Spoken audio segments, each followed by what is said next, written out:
After the fall of the Monsteropolis Corporation, things seemed to be pretty quiet for a while before the Cossack Company decided to take their place as the robotics taking over the world company.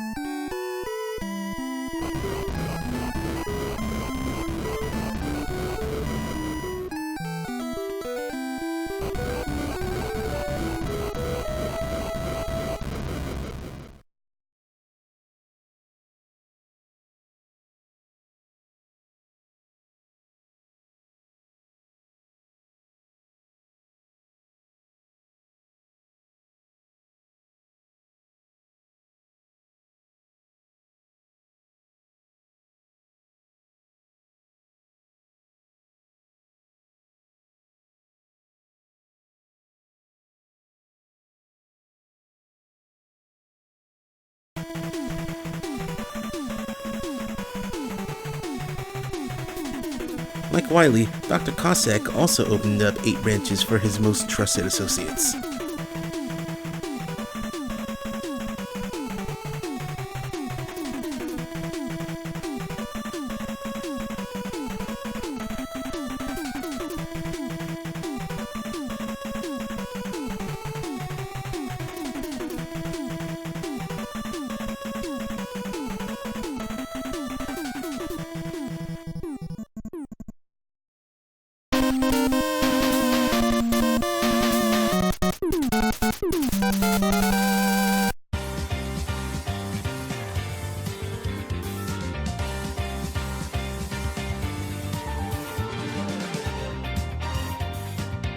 Toadman was known for being able to irrigate crops jumping high and not much else, so he's pretty boring. His facility is smack dab in the middle of a sewer. Fittingly enough, he's hired some guys who live inside and outside of a sewer, like Gyotot, Rakasser, Raton, Swallone, and the mini-boss Escarou. They're all pretty enthusiastic about working in a dank, gross sewer. Even Escarou pulls his weight as a mini-boss. Toadman would almost be a good boss had it not been for his terrible taste in location. He's an okay boss.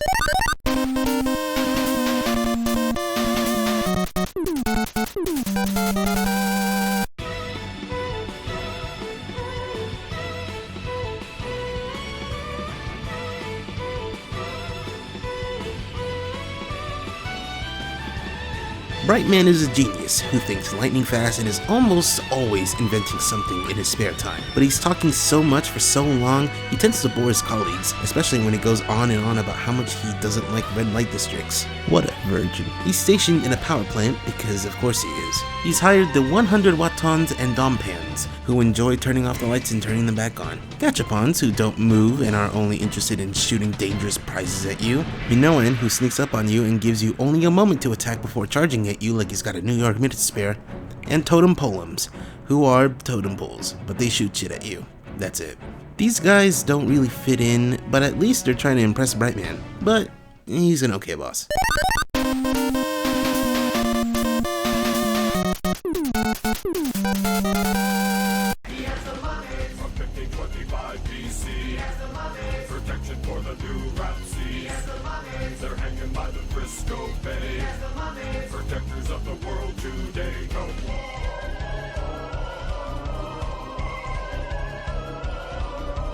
Pharaoh Man is a charismatic leader who apparently had over 1,000 workers under his employ who love him, but he's also afraid of beautiful women and hates Tomb Raider. Probably because Lara Croft is too hot. Anyway, he's hired Batontons, Hey-Heys, Mamiras, these guys who have dumb names, so I'm gonna call them Scorponox, and Taketentos, who all hang out underneath a desert in a pyramid. Pharaoh Man knows how to properly make things work for him and his employees. He's a very good boss.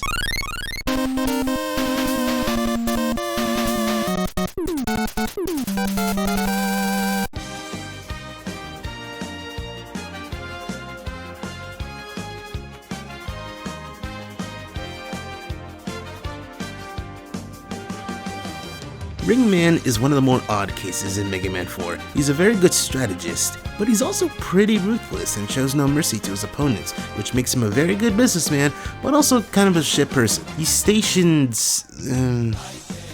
somewhere. It's hard to properly describe what it is. I guess it's the Rainbow Factory from The Amazing World of Gumball. He's hired some weird guys who fit in and don't at the same time. He's got Ring Rings and Whopper, who are perfect for this location, but he's also got Mono Rotors and the fucking Kabatonkyu.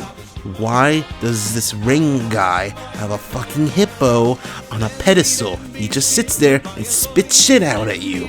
Ringman clearly has no idea what he's doing. He gets an F and is a bad boss.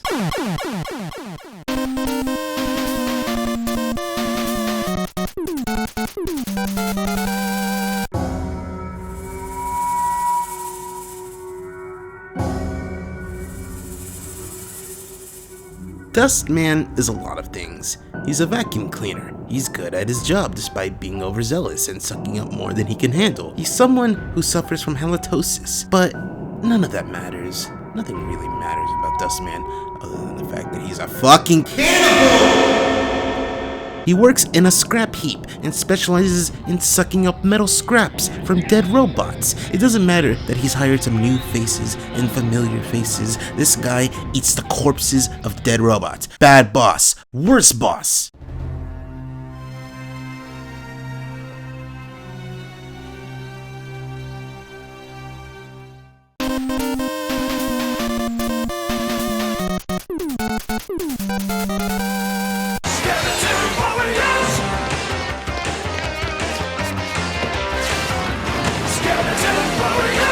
Skullman doesn't fare as badly as Dustman, but he's still not great. He's only really good at fighting and a strategist, just like Ringman, but unlike him, he's incredibly awkward and tends to scare people away by being so morbid and his bad taste in, well, a lot of things. But he does like horror movies, which is probably why he set up shop in a robot boneyard. Skullman is also really painstaking when it comes to making decisions, which makes sense considering he almost has the most fitting group of robots working for him.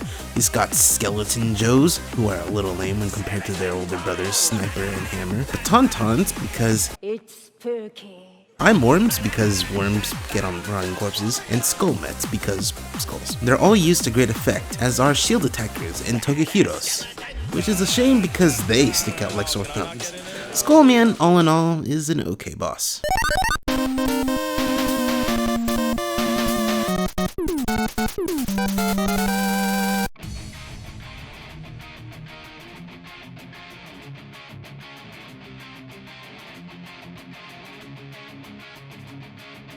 Dive Man should be a cool guy. He's a big submarine guy and is very much against pirates.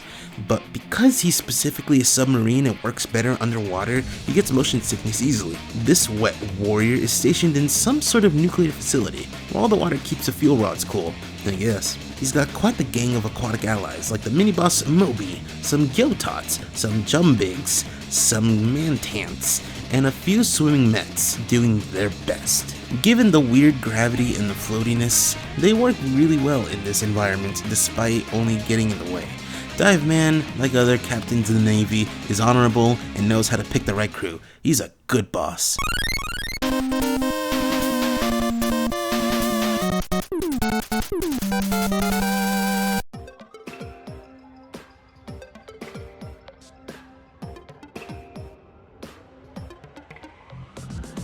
Drill Man is what happens when you enjoy your job a little too much. He likes digging and drilling for the job so much that he's often reckless with it. When he's not discovering gold mines and hot springs, he's almost always hitting gas pipes. At least he's in yet another mining facility where there's Batontons, Helipons, some Jumbigs, Met EXs, Mono Rotors, and Taketentos running around helping out as much as they can, which isn't that much. Drill Man's an okay boss.